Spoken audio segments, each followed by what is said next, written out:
Okay guys, so I went ahead and I actually solved the rest for you. So when I left you, we found that the slope was 1. So then I used my slope, and then I chose this point to put in my x and y. 2 times 1 was 2. I take away 2 from both sides. I found that b was -1. I have my y-intercept, I have my slope. I plug them both in to get my equation. This is a lot of work.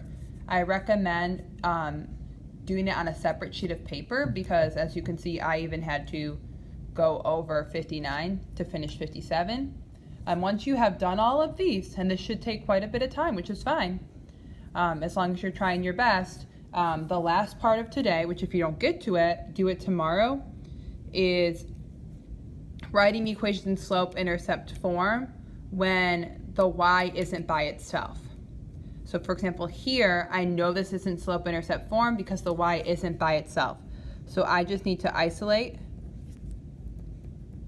my y. So the first thing I'm going to do is subtract x from both sides. And I'm left with -6y equals -x minus 30.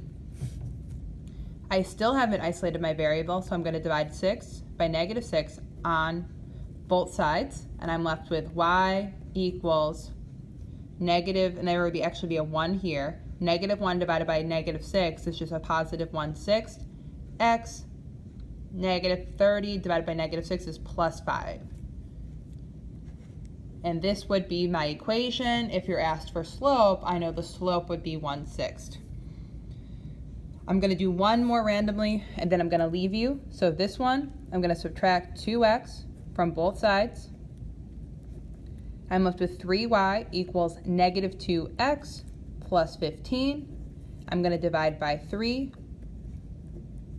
When I divide by 3, my y is finally by itself, and I'm left with a -2/3 x plus 5. My slope would be -2/3.